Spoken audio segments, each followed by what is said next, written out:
Rizky Ridho lah, Beckham lah, Doni lah, itu kan pemain-pemain yang dapat kesempatan. Ya kan, dapat kesempatan bermain di nggak cuma latihan doang. Mereka main di tim nasional yang akhirnya mereka besar, jadi kebanggaan warga Indonesia. Sekarang coba kalau bayangin pada saat mereka dulu regulasi udah 11 asing yang main, terus ya kesempatan itu saya rasa nggak akan semudah ketika mereka dapat sih. Pemerintah harus menciptakan regulasi yang memaksa setiap tempat itu punya akademi yang baik. Kenapa kita nggak memikirkan bahwa diwajibkan dong pemain ini asing, kayak ini aja, kayak advokat asing harus per bono, nggak boleh dia gratis ngajar, gitu kan, boleh tapi ngajar gratis sekian jam, kan bisa juga begitu. Itu agak sedikit memaksa tetapi knowledge-nya tertransfer. Zaman kalau bapak saya cerita disuruh pilih itu main bola atau kuliah. Iya kan? Jadi dipisahkan karena tidak semenjanjikan itu. Sekarang sudah mulai ke sana, tapi ketika misalnya saya sebagai orang tua melihat, waduh kalau misalnya kamu nggak bagus-bagus banget naik ke liga, turun ke liga, ke klub bawah, tapi klub bawah nggak bisa bayar kamu ya. Jadi apa dong? Enaknya nih Pak. Nggak usah main bola deh kayak gitu kan pada akhirnya. Nah, itu. Halo Sobat Antara, selamat datang di redaksi Olahraga.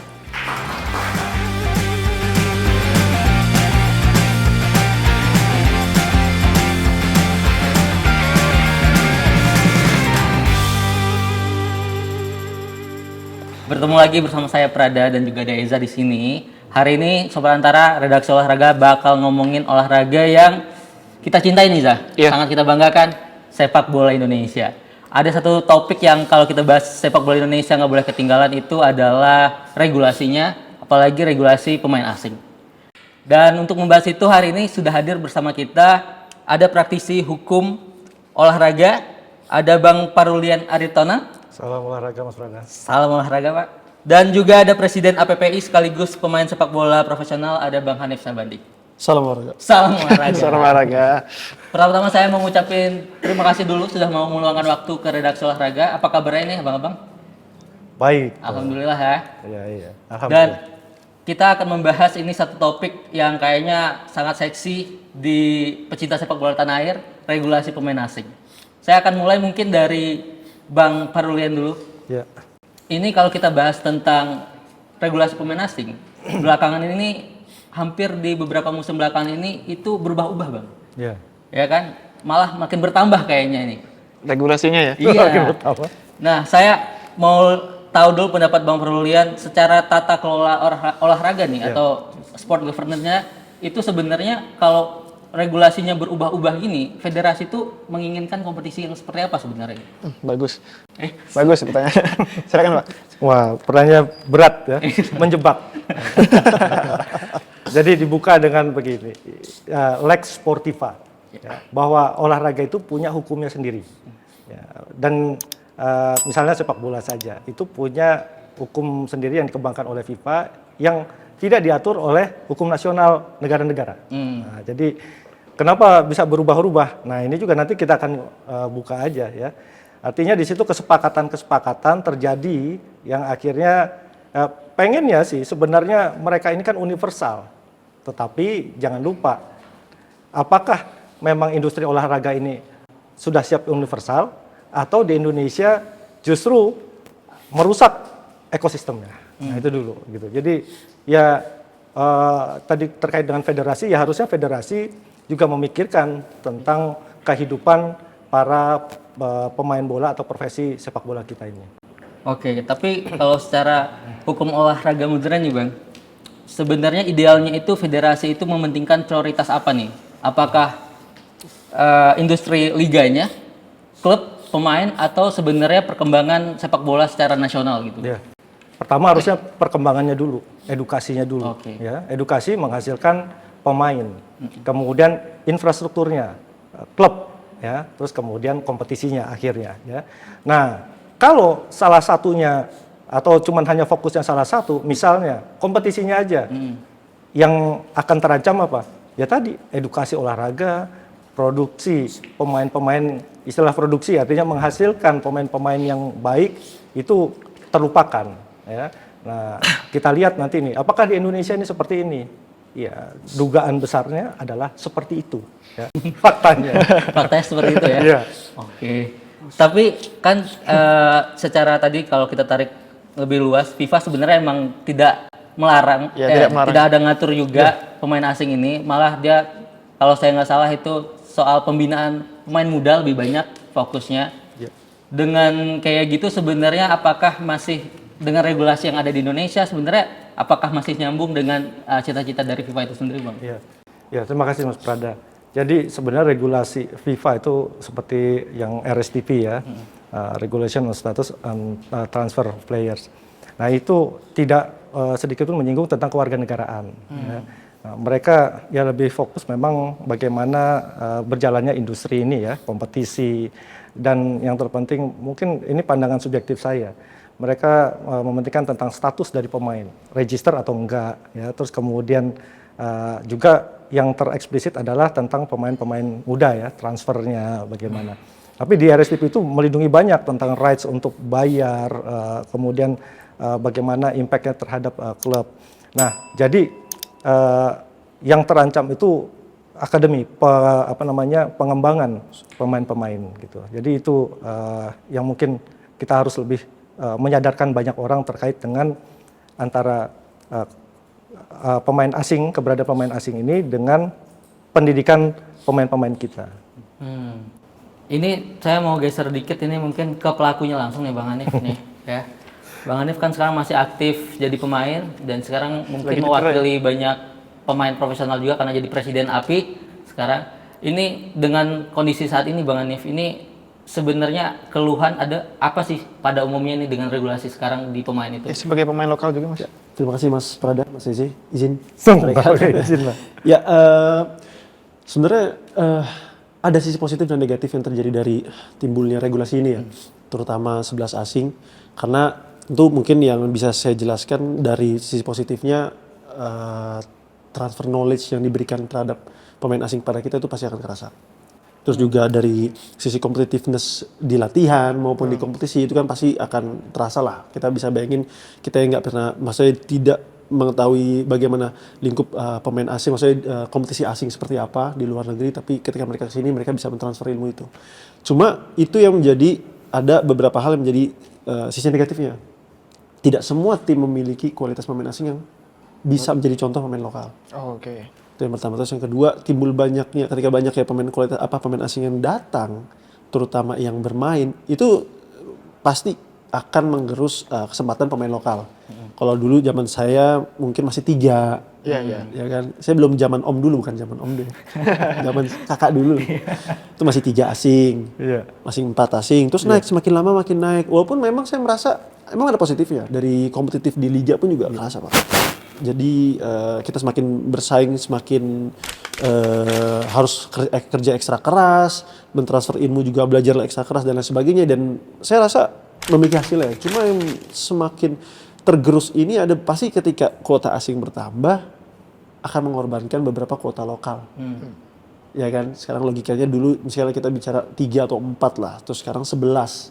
Ya kan, 7, nambah 7 pemain otomatis ketika 7 asing datang, kuota 7 asing ini, 7 lokal ini harus pindah.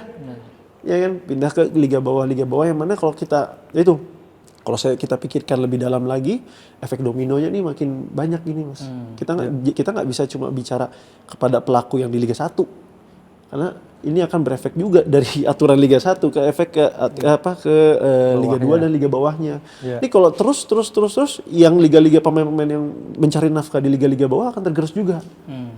Gitu loh. Jadi sebenarnya kalau tadi bicara soal bagaimana kuota asing ini terhadap pemain kita sebagai pelaku, memang ada sisi positif dan negatif.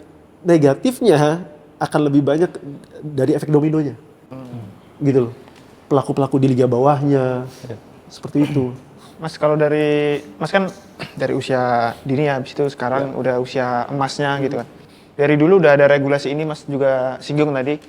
Sebenarnya perasaan pertama ketika ada pemain asing yang datang di sebuah klub yang Mas bela gitu, sebenarnya apa sih sebagai pemain lokal gitu? Dari dulu pemain muda sampai sekarang.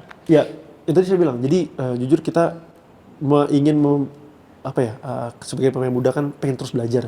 Kita pengen belajar mencari kesempatan untuk bisa mengimprove diri kita lah. Ketika ada pemain asing, wah kita pengen contoh banget nih. Kayak gimana sih cara mereka hidup, bagaimana sih cara mereka bermain. Pasti pemain asing itu akan ada sedikit level lebih tinggi daripada kita. Iya. Itu nggak bisa dipungkiri. Dari segi gizi, ya kan, dari makanannya, dari badannya, Karena fisiknya. itu tujuan pemain asing ada ya. Itu Ya. untuk bisa menaikkan level kualitas pemain-pemain lokalnya. Cuma yang makin ke sini saya lihat, saya perhatikan zaman saya pada saat saya baru naik ke senior sama sekarang anak-anak naik senior nih nggak bisa disamain. Karena zaman saya mungkin masih 3, masih 4. Kesempatan saya untuk main tuh ada. Ya. Oke. Iya kan? Saya bisa bersaing, saya bisa nih. Kalau sekarang saya bilang mau naik ke senior, pemain sudah 11. Iya kan? Pemain sudah 11, kesempatan untuk bisa perform di, karena untuk bisa menciptakan pemain-pemain bola yang mungkin kalau teman mas-mas tahu ada sekarang Rizky Ridho lah, Beckham lah, Doni lah, itu kan pemain-pemain yang dapat kesempatan. Betul. Ya kan, dapat kesempatan bermain di nggak cuma latihan doang. Iya, iya. Mereka main di tim nasional yang akhirnya mereka besar jadi kebanggaan warga Indonesia. Sekarang coba kalau bayangkan pada saat mereka dulu regulasi udah 11 asing yang main. Terus ya kesempatan itu saya rasa nggak akan semudah ketika mereka dapat gitu. Iya. Apalagi udah regulasi pemain asing semakin tambah, kompetisinya tetap jadi satu Mas ya. Iya. Tetap satu. Sama Harusnya kan nambah juga. Ya, itu sebenarnya yang keinginan beberapa teman-teman juga. Maksudnya oke lah, kita tahu nih asing ini udah kita nggak bisa mengotak-atik aturan ya, regulasi. Itu udah regulasi udah dari federasi maupun liga, yang kita harapkan nih maksudnya ada penyaluran dari si pemain lokal ini. Either that mungkin kompetisi tambahan atau mungkin ya aturannya mungkin bisa sedikit bisa inilah ya lihat pemain lokal. Nah, seperti itu. Maksudnya saya nggak cuma bicara kita pemain lokal cuma ngemis-ngemis untuk minta main apa segala macam. Cuma ini kita sudah tidak bisa melihat lokal hero pada zaman saya dulu. Ada Bambang Pamungkas, Firman Rutina, Buah Sanawi. Salosa. Iya kan, itu kan kita tuh wah bermimpi untuk menjadi seperti mereka. Betul. sekarang bermimpi seperti ada. Seperti Hanif. Tapi ini Bang Hanif Mas Hanif. sebagai presiden APPI ya, sejauh apa sebenarnya Bang pemain itu bisa menyampaikan pendapat mereka dan APPI bisa menangkap itu dan dilaporkan ke federasi, itu sejauh apa Bang gitu? Ya, memang semua by proses ya. Mungkin dari beberapa tahun yang lalu kita kesulitan lah untuk bisa menyampaikan aspirasi kita terhadap keluhan kita ini kepada federasi. Cuma kalau kita lihat ke belakang 1 tahun terakhir hubungan kita PPI dan juga federasi itu alhamdulillah semakin baik. Karena terakhir kita bisa duduk bersama federasi untuk membahas soal kuota asing ini gitu. Which is itu suatu improve lah, karena kan untuk suara-suara pemain ini sebenarnya yang perlu didengar seperti itu. Dan saya berharap kedepannya iya terus itu berjalan sehingga bisa balance gitu loh. Seperti itu, karena ya tadi saya bilang juga ini apa mutiara-mutiara Indonesia ini yang nggak bisa dilupakan. Gitu. Tapi kalau boleh tahu nih Mas, keluhan-keluhan pemain tuh sebenarnya apa sih Mas ke APPI? Maksudnya selain regulasi pemain asing yang mungkin jangan sampailah nanti nambah lagi. Maksudnya ada nggak mereka tuh mengeluh ya oke deh tapi kompetisi ditambah juga. Kompetisi resmi ya, bukan yang pramusim gitu. Karena kan competitiveness-nya yang di pramusim sama resmi kan pasti beda ya. Iya. Itu ada nggak Mas?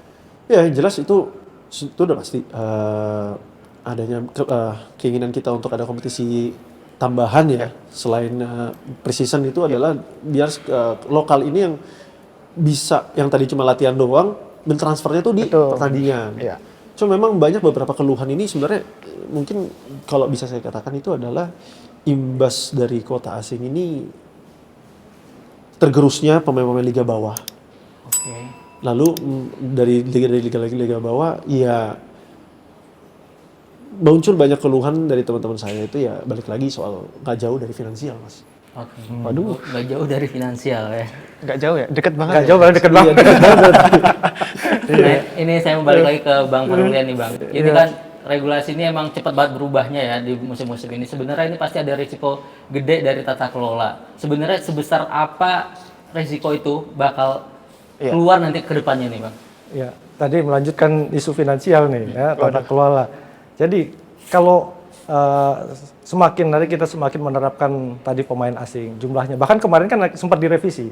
Ya, ini bukan cek ombak tapi betul-betul gitu ya Pak kritis ya. Bapak ya ngomong ya? Bukan saya. Ya, jadi ya liga dari 7 menjadi 11 pemain dan indikasinya dari 11 akan 11-11-nya diturunkan, yang tadinya cuma dua pemain cadangan, ya.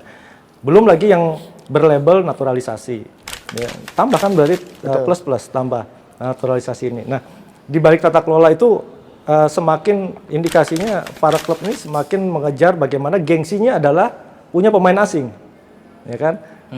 Dan negatifnya ada ya klub-klub, bukan ada ya, mungkin banyak ya, yang memaksakan untuk bisa membeli pemain asing tanpa melihat kemampuan kita. Nah, akibatnya apa? Yang banyak terjadi keluhannya nanti ke APPI juga tuh, yaitu tidak dibayarnya gaji, honor mereka tidak dibayar, belum tunjangan, belum insentif-insentif lainnya, ya kan? Baik pemain asing maupun pemain Indonesia sendiri lokal, ya. Nah, kalau ini terus bergulir, ya akhirnya makin hancur ekosistem bola kita, gitu kan. Dan orang akan cuma melihat ujungnya saja, kompetisi saja. Tadi kan, mereka tidak sadar bahwa ekosistem pembinaan tadi Mas Hanif sudah jelaskan, ya. Yang tadinya harusnya mendapat kesempatan di Liga 1, lama-lama jadi cadangan akhirnya ke Liga 2. Liga 2 terus kemudian akhirnya hilang, ya. Nah, yang di bawah nih Mas, yang di bawah terutama untuk pemain-pemain berikutnya sudah potensi motivasinya pastinya sudah hilang, habis ya. Karena kesempatan untuk masuk ke atas sudah penuh nanti dengan pemain-pemain asing plus naturalisasi itu. Betul. Ya. Nah, itulah makanya pentingnya kompetisi nggak hanya satu, Mas, ya. Jadi biar yang baru naik daun itu bisa dicoba di kompetisi piala, dan mungkin Mas Hanif juga yang biasanya habis cedera itu kan balikin formnya kan sulit ya. Nah, balikin formnya kadang di kompetisi yang piala seperti itu gitu, Mas, ya. Tapi gini, kalau misalnya bicara soal balikin form itu sudah menjadi tanggung jawab pemain ya. Whether that kalau misalnya ada kompetisi 1 atau 2 itu udah tanggung jawab pemain untuk harus berada di top level.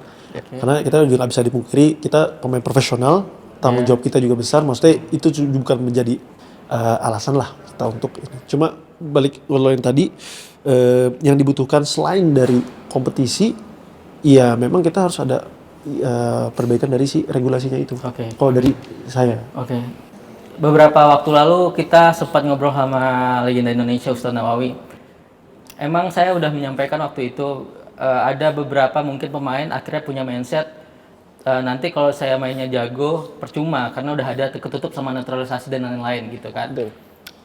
Ada statement akhirnya bilang gini, mindset yang kayak gitu seharusnya tidak tercipta di pemain Indonesia. Kita harus berani bersaing.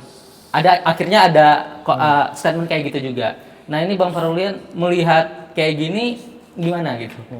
Saya kasih analogi yang mudah saja. Siap. Di dunia ini ada namanya Organisasi Perdagangan Dunia, ya, WTO, dan seluruh negara harus menjadi anggota WTO.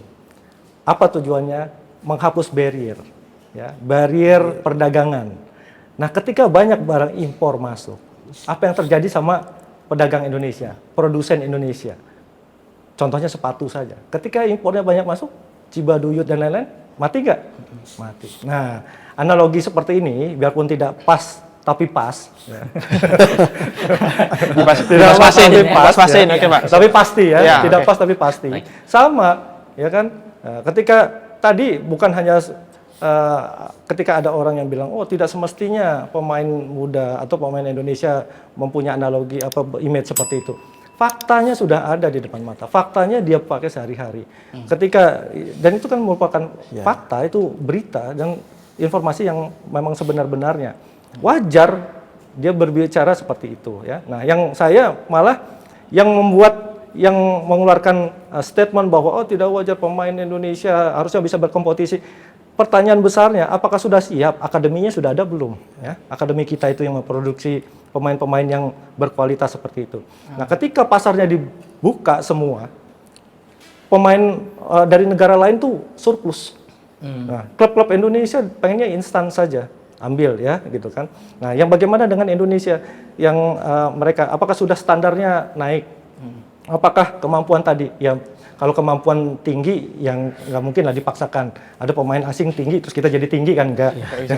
Tapi skillnya itu tadi cocok mereka lebih tinggi gitu kan. Tapi kan skillnya itu harusnya sudah sama. Nah, faktanya lagi apakah itu sudah ada? apakah klub-klub kita udah menghasilkan pemain-pemain yang sama standarnya secara global? Tidak jawabannya, ya kan? Ya lihat aja berapa akademi. Ya. Nah, makanya ketika itu dibuka, ada satu kata yang terlupakan, national interest, kepentingan nasional kita terlupakan. Pemain kita harusnya dibangun, dikasih diedukasi, sudah bisa sampai ibaratnya bisa dibeli oleh klub-klub asing lah. Betul. Ya kan? Nah, contohnya negara mana? Ya paling gampang Jepang lah. Ya. Thailand dulu aja, Pak. Thailand, Southeast Asia ya. Thailand aja udah kita bisa beli dari Thailand kan. Iya. Artinya mereka sudah bisa membuat pemain-pemain nasional Thailand itu di market, di industri itu standarnya internasional. Nah di Indonesia enggak, makin lama ketika dibanjiri tadi oleh pemain-pemain ya, tadi jadi 11 plus itu naturalisasi. Akhirnya nggak ada kesempatan itu. Wajar tadi ada pemain Indonesia yang bilang bahwa udah ngapain.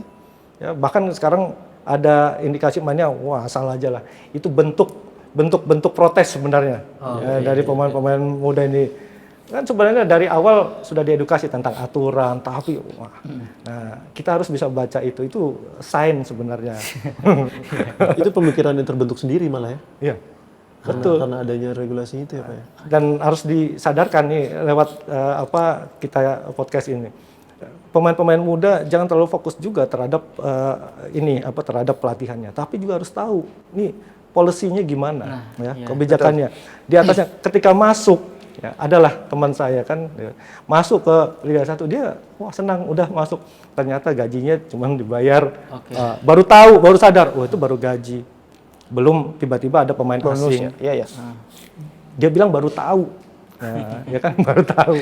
Tapi untung selamat dia jadi pemain. Untung alhamdulillah Pak ya. Alhamdulillah. Ya. Oke, saya mau ke Bang Hanif lagi nih Bang. Ini sekarang sebenarnya itu pemain lokal itu lebih berat mikirin persaingannya untuk jadi di tim utama atau sebenarnya kepastian dalam karir mereka dalam sepak bola? Iya, memang nggak bisa dipungkiri poin kedua itu menjadi PR kita juga. Karena kebanyakan pemain bola yang kita tahu yang sudah belum memikirkan atau mungkin mengetahui mau jadi apa setelah main bola. Karena saya mewajari juga karena memang ketika mereka main bola itu kan tenaga dan pikiran mereka kan harus 100% di tempat itu. Namun di luar itu ya saya juga perlu mengingatkan itulah adanya APP untuk mengedukasi mereka, mengingatkan mereka bahwasanya setelah karir main bola itu masih ada lagi. Seperti itu. Jadi itu yang kita sebagai APP pun juga memberikan wadah kepada mereka, fasilitas dan juga membantu mereka untuk bisa memahami dan menyadari mereka apa yang akan mereka lanjuti setelah mereka berkarir sepak bola. Karena main bola kan nggak lama Mas. Benar. Yang sampai 40 tahun juga mungkin 3 dari 100 mungkin. Betul. Iya kan? Sisanya mungkin 40 ke bawah. 32 gitu ada. Tapi saya nggak bisa menyalahkan juga. Wajar karena isi kepala mereka ya bagaimana untuk setiap hari perform di latihan untuk bisa bertanding. Betul. Kalau masih ada kuotanya ya bertanding di weekend kan. Ya itulah intinya kan seperti itu. Karena mindsetnya pemain sepak bola sesederhana itu Mas ya. Yang penting bisa main aja setiap weeknya.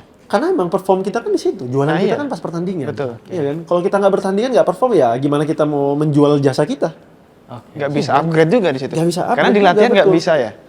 Ih nggak bisa, siapa yang menonton benar kan? Makanya. Yang iya kan? Tujuan main bola itu kan ketika kita menampil entertainnya kan di pertandingan. Siapa yang level tinggi ya Mas. Yang level tinggi tentu yang pasti gitu karena ditonton dengan banyak orang, banyak supporter, animo masyarakat juga melihat wah dari situlah mulai daya jualnya besar, tinggi dan lain sebagainya itu kan karena perform di pertandingannya. Kalau misalnya di latihan doang ya banyak teman-teman saya ribuan yang skillnya udah kayak Messi semua sama nasional. Kayak Messi latihan udah kayak Messi, lebih kayak Messi malah. Ronaldo? Tapi pas di pertandingannya. Ronaldo ya kan. Pas pertandingan Karim Sabandi. Ya enggak lah Mas. Ya enggak tuh. Mas, tapi balik lagi Mas ke regulasi tadi Mas. Yang masalah asing dan kita tahu juga setiap musim pasti ada regulasi pemain muda. Yang U23 yang minimal 45 menit. Artinya itu pandangan sebagai pemain nggak cukup ya Mas untuk membuat banyak talent pool kita tuh lebih luas dan lebih berkualitas gitu loh. Ya, soal kuota pemain muda ya U23 ya. Iya, 45 menit ya. Oke, saya salah satu pemain yang tercipta dari ada regulasi U23. Iya. Banyak beberapa pemain teman-teman saya yang tercipta dari regulasi U23. Saya, ada mungkin yang sekarang masih main Ricky Fajrin, Reza Lihanusa, Febri Haryadi, nama-nama yang Evan Dimas, itu nama-nama besar yang tercipta dari regulasi U23. Memang ada beberapa polemik tim-tim liga bawah yang tidak bisa tim-tim bawah, papan bawah yang tidak bisa menemukan pemain yang bagus. Cuma itu salah satu bentuk pengembangan usia muda dengan memberikan kesempatan. Musim ini saya bersyukur karena salah satunya ada mereka meminta U23 untuk bisa main satu babak ya Pak. Tapi pada kenyataannya full, ya kan. Dan itu kita bisa ngelihat beberapa pemain yang jadi kayak Doni Tri, Rehan Hanan, itu kan salah satu pemain muda yang secara nggak langsung dipaksakan untuk main. Sorry nih Persija semua ya. Kenapa saya? Kenapa jadi nyinggung saya? Kakak. Itu kan pemain-pemain muda yang dipaksakan untuk main di level tertinggi, tapi perform. Kita lihat ketika mereka dikasih kesempatan, mereka bisa perform. Kita bisa bayangkan ketika banyak ya pemain muda yang dikasih kesempatan, muncullah pemain-pemain bintang-bintang masa depan yang bisa membangun Indonesia gitu loh. Itu aja baru satu regulasi satu pemain U23. Apalagi lebih sehat lagi ya. Dan masalahnya yang bukan masalah, poin utamanya adalah musim depan udah dihapuskan kuota U23. Itu udah fix, Mas. Yang saya ketahui berita sementara udah dihapuskan. Jadi kan itu salah satu sebenarnya kalau menurut saya tuh Mas Eza itu salah satu proteksi ya. Nah, itu. Sekarang proteksinya, regulasinya malah dihapus. Nah itu nggak ada malah. Nggak ada. Kita coba teliti, analisis lebih lanjut lagi. Ada apa, kenapa dihapus? Biasanya ini Pak, ada EPA. Cuma kalau menurut saya, ya mungkin Mas Hanif punya pandangan sendiri. Ya. Pemain muda yang tampil di EPA sama pemain muda yang tampil di Liga 1, itu pasti hasilnya beda. Karena pemain di EPA kan lawan-lawannya kan seumuran Mas. Sedangkan di Liga 1 lawannya senior, pemain asing yang bagus. Jadi bakatnya itu lebih terasa di situ. Setuju saya setuju. Jadi memang salah satu concern saya pribadi pun juga perhatian khusus juga terhadap pembinaan usia muda. Karena tidak bisa dipungkiri pemain-pemain yang muncul sekarang ini adalah hasil dari pembinaan usia muda. Zaman saya dulu, zaman kakak dulu, zaman kakak dulu itu cuma ada satu kompetisi, Liga U21. Saya masih umur 17, angkatan saya itu ada Gian Zola masih umur 16 tahun main di U21. Cuma ada satu kompetisi dalam satu tahun. Iya kan? Sekarang udah ada banyak dan ada justru, Mas. Iya, dan itu sebenarnya poin penting harus diperbaiki, diperbarui lagi, diupdate lagi sedemikian rupa sehingga kompetisi usia muda tuh bisa menciptakan kualitas-kualitas pemain muda yang berkualitas. Memang ketika dia di senior itu sudah menjadi seksi alam lah kalau menurut saya. Siapa yang bisa layak untuk perform di senior, siapa yang enggak dan lain sebagainya itu seleksi alam. Cuma ketika kualitasnya udah dibagusin kan lebih mudah ya untuk menciptakan pemain muda yang bisa perform di senior seperti itu. Kalau kata Coach Uston, itu kompetisi kita yang kayak gini aja udah ada Rido, udah ada Marcelino, udah ada Edan, apalagi yang lebih bagus. Bisa dibayangkan seperti itu. Iya. Itu loh. Nah, masih ada untungnya ya? Ada untungnya. Untungnya. Nah ini tadi kita udah dengerin dari ini Bang Hanif ini kan udah senior. Saya kebetulan di sini kita sudah kehadiran pemain muda juga dari Persija. Saya juga penasaran sebenarnya apa sih keresahan dia dengan regulasi saat ini. Udah ada ini bareng kita sekarang ada Bayhaki dari pemain Persija. Mic-nya udah ya? Oke, Bayhaki mungkin saya mau nanya ya dengan regulasi saat ini yang ada di liga kita, seorang Bayhaki dan teman-teman seumurannya itu gimana sih? Apa gitu? Ya mungkin saya rasa ya kayak terancam gitu ya. Wah, terancam ya? Terancam untuk yang usia muda termasuk saya juga. Merasa sulit berarti? Ya sulit. Menit bermain gitu. Nah itu Bayhaki sendiri merasa sulitnya itu karena apa nih Bayhaki? Karena emang merasa pelatih itu sudah bakal percaya sama asing atau dengan akhirnya meragukan kualitas sendiri apa gimana gitu? Sebenarnya nggak meragukan kualitas sendiri juga. Paling kepercayaan sih, kepercayaan kadang. Kepercayaan pelatih itu beda-beda juga. Ya, karena kalau udah 11 pemain asing, pelatih ngapain nggak mainin Pak? Logikanya gitu Mas ya? Kalau udah beli pemain asing. Mahal. Ya, kita udah mahal-mahal gitu. Ya, kita bayangkan seperti Ya itu. Ya kalau dari sisi manajemen ya pasti seperti itu. Iya. Tapi mungkin ini Bayhaki, harapan Bayhaki sendiri terhadap regulasi kita ke depannya itu sebagai pemain muda nih yang mewakili pemain muda di luar sana apa Bayhaki boleh? Buat kedepannya ya kalau bisa nggak usah 11 asing. Ini terlalu jujur, nggak apa-apa. Nah, nggak usah 11 asing, tapi Bayhaki pengennya gimana? Apakah pemain muda, kayak tadi kan katanya regulasi U23 bakal dihilangkan juga. Atau mungkin nambah kompetisi yang Piala Indonesia atau apa biar nambah kompetisi kayak Piala Indonesia yang kayak kemarin dulu tuh diselenggarakan lagi. ya. Oke. Gitu sih. Oke, thank you Bayhaki ya. Semoga ini didengar saya sama bapak-bapak di sana ya. nggak hanya didengar, Tapi dilaksanakan. dilaksanakan. Iya.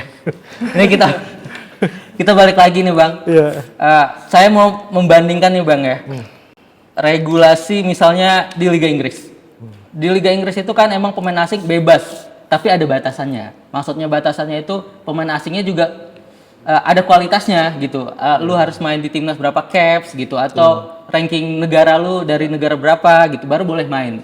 Dan untuk menjaga lokal hero-nya, dia itu ada namanya Homegrown. iya, Homeground. homegrown gitu kan. Itu misalnya itu emang bebas tapi harus mendaftarkan homegrown-nya itu kalau nggak salah 8 atau 9 pemain. Itu bebas juga kalau misalnya dia nggak pakai homegrown, hanya boleh 21 dalam semusim pemain asingnya misalnya gitu. Iya. Nah, apakah perlu sebenarnya Indonesia juga menerapkan hal-hal kayak gitu untuk menjaga regenerasinya gitu? Ya, bukan perlu lagi, sebenarnya udah wajib Wajib ya, kan. Kita saya merasa ini nggak naik-naik ke peradaban baru gitu ya. Peradaban yang sudah ada aja belum mau ke situ gitu. Harusnya shifting.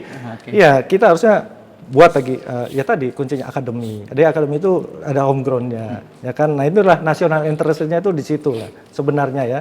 Terus kemudian ya harusnya pemerintah juga ketat terhadap pemain-pemain asing untuk merekrut tadi. Sebenarnya sudah, regulasinya sudah ada.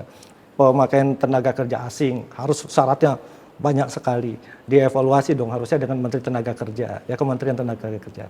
Nah, kembali lagi ke homegrown itu kan menghasilkan apa? Produk-produk yang asli Indonesia. Ya, pemain-pemain bukan produk lah. Pemain kita ya. Jadi homegrown itu harus ada, dan ini nggak sekedar kesepakatan liga, tapi betul-betul ya pemerintah harusnya ikut campur, ya Menpora, federasi ikut. Nggak boleh, ini nggak boleh ada begitu aturan yang seperti itu. Tetap pertimbangannya adalah apa namanya kepentingan nasionalnya. Ya, jadi kita sekali lagi harus memikirkan national interest kita apa. Ya, kita harus menghasilkan pemain-pemain asli Indonesia dan untuk ambil peran juga kepada liga-liga yang regional maupun internasional gitu. Sehingga apa? Waktu klub-klub ini mau membeli pemain asing, dia ngelihat dulu di Indonesia ada nggak pemainnya yang selevel itu. Banyak misalnya. Otomatis pasti klub tidak akan beli yang asing dong. Dia akan pakai yang nasional. Nah, tadi ya kita tidak berharap bahwa menjadi yang lebih banyak ya aturan regulasi pemain asing. Taruhlah seperti Jepang. Jepang itu tidak membatasi kepemilikan pemain asing di klub, ya. Tapi ketika nurunkan pemain ya, itu Jepang itu ada Liga 1 sama J1, J2, J3. Di J1-nya aja maksimal 4, ya. J2-nya 5 misalnya gitu ya. Nah, itu kan mereka betul-betul mempertimbangkan ke ekosistem pemain nasionalnya ya. Bukan kita ya jangan malulah kita meniru negara lain ya gitu kan. Nah, itu harus kita kita kembangkan. Jadi kata kesimpulannya adalah wajib. Wajib ya. Wajib dong. Kita nirunya Belanda, Pak. Itu kemarin. Belanda kan kerjasama sama KNPB, Ya. sama Jepang juga. Ya. Nah, ini berarti kan kalau menit bermain pemain muda kita berkurang, artinya federasi ini sebenarnya nggak mikirin, kalau dari saya nggak mikirin jangka panjang buat perkembangan sepak bola nasionalnya. Yeah. Harusnya pasti tujuan, kalau dari saya itu tujuan sebenarnya pemain muda ini diberikan kesempatan biar regenerasinya terus berjalan. Dan tadi kayak saya setuju sama Bang Hanif tadi, kita sudah banyak kehilangan Betul. striker-striker yang dulu banyak pilihannya, sekarang kayak kesulitan banget. Jangan striker, pemain tengah juga. Di semua lini kalau kata Coach Susan ya, iya. Saya baru nggak juga tuh. Nah itu benar nggak Bang, bakal merusak sebenarnya kedepannya perkembangan di nasional juga gitu? Pasti sih. Ya kalau dibilang bakal merusak ya sekarang kita udah merasakan kesulitan untuk mencari sumber daya kita gitu. Itu secara langsung sudah menuju ke arah sana. Karena memang ya salah satu efek dari banyaknya regulasi yang muncul ini, akhirnya klub-klub mengambil kualitas-kualitas pemain asing yang ya karena sesuai dengan finansial aja mas. Akhirnya kualitasnya biasa aja, otomatis yang tadi saya bilang sisi positif dari kenapa pemain asing itu jadi nggak ketransfer karena kualitasnya juga sama aja kayak lokal. Iya ngapain beli ya? Seperti itu yang ya itulah malah jadi ya efeknya kemana-mana gitu loh mas. Gitu loh dari satu masalah ini malah jadi berimbas kemana-mana. Belum juga ada masalah sosial. Kayak mungkin ada pemain asing yang diambil tidak bisa bahasa Inggris, kita jadi nggak paham. Akhirnya kan tidak bisa mentransfer ilmu. Benar. Iya kan. Nah, padahal syarat di regulasinya harus bisa bahasa Inggris loh. Itu di regulasi Kemenaker apa? Iya. Tapi kalau Ya asing. Berarti ini udah melanggar aturan seharusnya. Waduh. Enggak kan? Jangan terlalu ke situ. Yang menentukan melanggar atau tidak hakim, Pak. Oh, bukan kita. Oh, Enggak, iya. tapi kemarin waktu kita podcast sama Rivera, dia bilang bahwasanya oke waktu dia merantau di sebuah negara di luar Meksiko dulu sebelum ke Indonesia, dia nggak bisa bahasa di negara tersebut. Sementara mereka juga nggak bisa bahasa yang Rivera pahami. Dan di saat itu Rivera juga belum bisa bahasa Inggris. Cuma kata dia football language di lapangan itu sama. Setuju saya. Mas Hanif gimana? Itu saya setuju. Itu juga terjadian di tempat saya pun juga seperti itu. Maksudnya di manapun juga yang namanya bahasa sepak bola tuh umum sama. Iya. Cuma yang jadi garis bawahnya adalah ketika saat ada pemain asing yang tidak bisa membahasa Inggris, ya kan? Kalau misalnya dia sendiri, otomatis dia harus ini dong beradaptasi dong. Iya. Tapi bagaimana kalau 11 di tempat yang sama nggak bisa bahasa Inggris, otomatis dia akan membuat kelompok sendiri nih. Dari satu negara yang sama lagi, Mas. Logika sederhananya seperti itu kan. Bener nggak? Kalau misalnya kita nggak bisa, kita keluar negeri nih, saya nggak bisa bahasa Inggris, ketemu teman-teman saya 10 orang Indonesia, ya saya ngumpul dong sama orang Indonesia, saya nggak punya teman lagi, otomatis saya bisa nggak belajar bahasanya? Ya tujuan adanya pemain asing apa sih? Transfer knowledge kan. Nah kalau dia bahasa Inggris aja susah gimana? Bahasa isyarat aja Pak, isyarat. Iya. Bahasa isyarat. Tapi gimana Mas Hanif kalau misal kan pasti pernah ketemu dong sama pemain asing yang nggak bisa bahasa Inggris dan Mas Hanif nggak bisa bahasanya mereka gitu.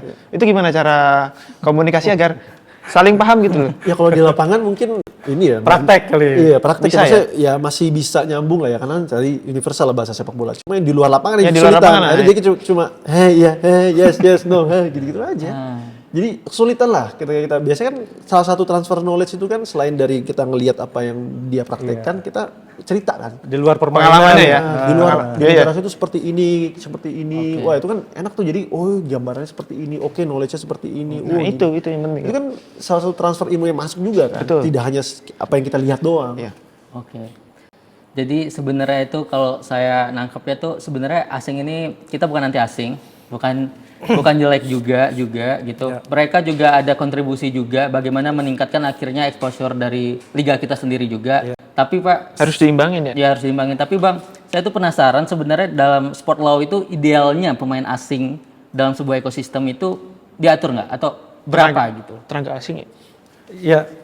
Ya kalau idealnya kan harusnya tidak mendominasi. Karena tujuannya tadi awalnya apa? Transfer knowledge kan. Transfer knowledge. Bukan akhirnya mendominasi. Ketika mendominasi semua, ada yang rusak. Sebenarnya ada efek lain negatifnya. Yaitu ekosistem yang tadi ya. Yang sudah terbangun di Indonesia. Sudah terbangun ya. Entah itu udah jalan atau nggak jalan. Tapi entah itu terbangun tidur ya. Artinya gini. Sudah dipraktekkan di beberapa negara. Ya beberapa liga kompetisi. Kan itu sudah ada sebenarnya. Nah, tetapi juga kita harus ingat. Di dalamnya itu sekali lagi. Pemain nasional gimana, kepentingan kitanya bagaimana kepentingan nasional kita. Ya jangan sampai dihegemoni oleh pemain-pemain asing semua. Memang show-nya jadi bagus ya pemain asing. Tapi kan jadi nggak bagus terhadap edukasi pemain-pemain kita. Kesempatan bermain pemain-pemain kita. Nanti nggak naik-naik ya. Nah akhirnya ya sudah lapangan Indonesia dipenuhi oleh pemain-pemain asing ya. Ada pemain Indonesianya tapi naturalisasi ya kan gitu. Terus kemudian ideologis kan klub daerah ke Indonesia itu masih ada sebenarnya ya gitu kan. Oh dia dari Papua, dari Medan. Masih ada zaman-zaman 90-an itu seperti itu. Nah, itu yang diharapkan naik. Nah, sekarang namanya daerah, tetapi pemainnya mungkin nggak tahu tuh kultur daerahnya. Ini karakteristiknya. Katanya pemain asing ini untuk meningkatkan ini Pak. Kualitas Level juga. kompetitif kita di Asia Pak. Ya pemain asingnya. Tapi pemain Indonesianya, nasionalnya apakah gitu, ikut Pak, ya? naik gitu ya? Apakah juga, oh iya naik, tapi cuman di kursi cadangan misalnya gitu kan? Jadi nggak real itu semu. Jadi jangan sampai kita terlena oleh kompetisinya saja. Tetapi tadi kembali ke pertanyaan awal, yang mana yang harus kita perhatikan? Semuanya harus kita perhatikan. Bukan sekedar kompetisinya saja. Bukan hanya entertain aja ya? Iya, akhirnya jadi kita pengennya entertainnya aja ya. Nah, terus kemudian ekosistem rusak, bukan hanya rusak dari pemain, nanti pendanaan, investasi, semua fokusnya kepada instan. Ya sudah, kita yang penting punya uang, beli tadi kan. Kemudian harus dimainkan, kita udah bayar mahal, lebih baik dimainkan yang dibayar mahal daripada ini. Nah, terjadilah inflasi honorarium, ya, degradasi besar antara honor pemain lokal dengan pemain nasional, pemain asing.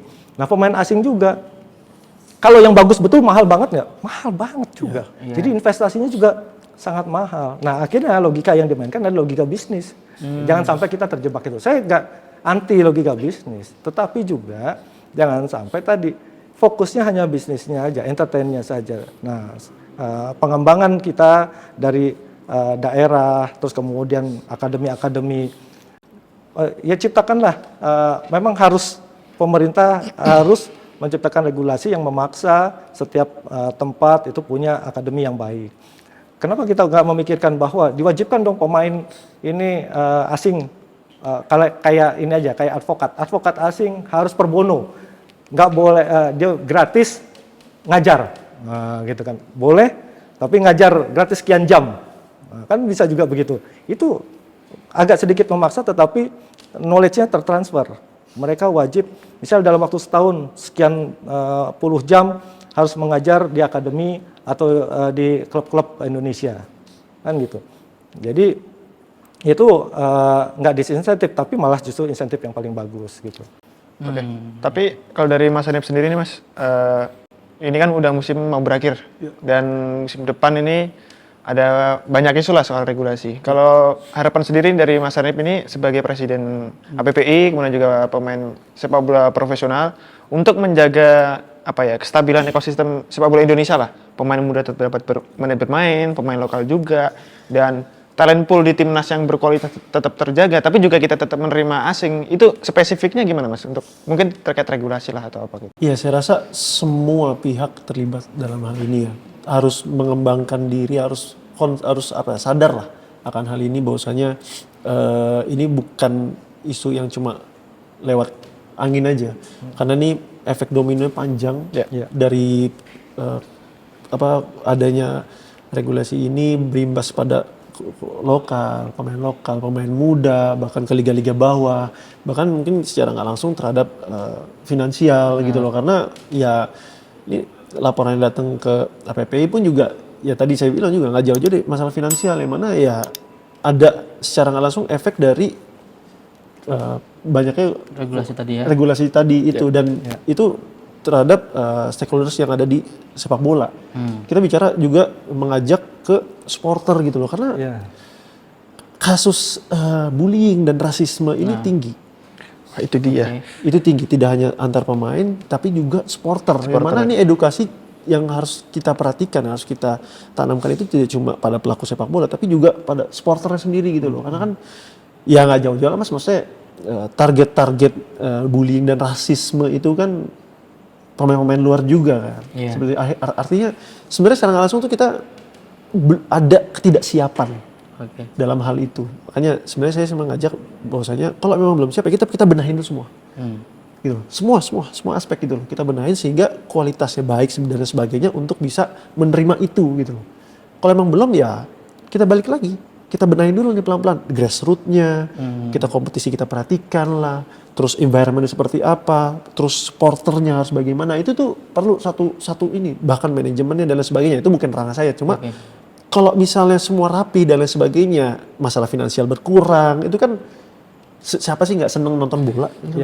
Orang juga pasti pengen punya anaknya jadi main bola aja deh, iya kan? Karena apa? Karena gini. Karena apa? zaman kalau bapak saya cerita disuruh pilih itu main bola atau kuliah. Ya kan? Jadi dipisahkan karena tidak semenjanjikan itu.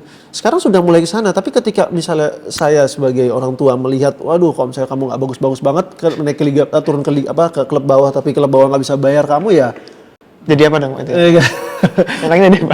Nggak usah main bola deh kayak gitu kan pada akhirnya. Nah itu maksud saya semua aspek harus kerjasama untuk bisa meningkatkan kualitas seperti itu, termasuk dari yaitu kita dari awal ya dari hal regulasi aja harus perlu diperhatikan seperti itu. Oke. Mungkin ini pertanyaan terakhir saya buat Bang Perlulian ya. Sebagai praktisi hukum olahraga, harapannya ini biar mungkin nggak sempurna lah, tapi lebih baik mungkin musim depan. Apa yang harus kita lakukan gitu? Ya, konkret ya. Iya. Ya, batasi lah pemain asing. Oke. Itu dulu. Batasi. Ya kan, itu konkret yang paling konkret maksimal ya. berapa, Pak? Batasi ya. Maksimal? Ya, Boleh nembak angka 5 ya? Oke, untuk yang main ya. Untuk yang main. turun. Ikutin Jepang ya? Kalau iya, bukan karena saya sekolah di Jepang. Tapi memang itu kan ya Jepang itu pemain negara-negara lain itu betul-betul meneliti ya sebagai ilmiah ya, kajian ilmiah. Nah, jadi itu langkah konkret ya dikaji lagi lah betul ya dikaji sehingga jangan menyebabkan efek tadi merusak ekosistem sepak bola atau regenerasi pemain di Indonesia. Yang kedua, jangan sampai klub ini ya terfokus kepada bagaimana caranya beli pemain asing ya gitu kan. Fokusnya ke situ aja gitu. Kompetisinya malah banyak-banyakan pemain asing ya kan. Nah, jangan sampai begitu. Ya tapi juga klub fokus kepada pengkaderan atau pendidikan pemain-pemain untuk menjadi profesional gitu. Jadi itu dan pemerintah, Menpora ataupun federasi itu juga betul-betul ke bawah lah, lihatlah ya, membuat regulasi yang memang memproteksi pendidikan pemain-pemain Indonesia ya. Nah, sampai apa titiknya? Sampai kita bisa memproduksi atau menghasilkan pemain-pemain yang levelnya ya minimal regional lah. Oke. Ya, nggak usah sampai internasional terlalu jauh, regional gitu. Jadi itu langkah-langkah konkret sehingga memang saya mendukung kalau memang pemerintah ini sedikit saja lah mementingkan kepentingan nasionalnya lah. Siapa kepentingan nasional? Yaitu pemain Indonesia sendiri. Oke. Semoga harapan itu tercapai Bang ya dalam waktu dekat ya. Pada ujungnya ini buat kepentingan nasional lagi ujungnya. Dan mungkin saya sebelum menutup ini mau ngasih sedikit ada statement atau data yang saya dapat. Ini PSSI sebenarnya kan udah 97 apa 98 tahun ini. Ulang tahun ya? Iya, ulang tahunnya udah sangat lama gitu kan. Ada satu fakta itu sebagai catatan sport governance itu. Kita sebenarnya punya presiden kuat pada era 86 sampai 92. Di mana itu salah satu klub Galatama saat itu, KTB, Kramat 3 Juda Berlian itu bisa mewakili sampai juara 3 itu Asia ya, bukan ASEAN. Dan pada itu juga kita jadi semifinal buat Asian Games, emas SEA Games 87 dan juga 91. Dan perlu diingat di pada era itu tidak ada kontribusi asing di situ. Nah, jadi ini buat refleksi diri aja bahwa kita pernah sampai di titik itu dengan kondisi yang saat itu. Kita pernah mampu Kita mewujudkan pernah mampu. itu kan. Iya. Nah, kenapa enggak? Iya, lagi-lagi pokoknya intinya ini bukan kita anti asing, tapi perlu ada kajian lebih lanjut gitu. Kita anti ya? Kalau ngomong anti asing artinya zero kan. Iya. Kita enggak zero. Kita menerima ya Pak, anti asing. Oke, terima kasih. Sekali lagi Bang Perlulian terima kasih atas Sama-sama. sukses dan sehat selalu untuk kedepannya. Amin. Oke Sobat Antara, terima kasih sudah menyaksikan episode kali ini. Jangan lupa baca berita olahraga langsung dari sumbernya hanya di antaranews.com dan saksikan episode lainnya di YouTube Antara TV Indonesia. Sampai jumpa. Sampai jumpa. Makasih Mas Anip.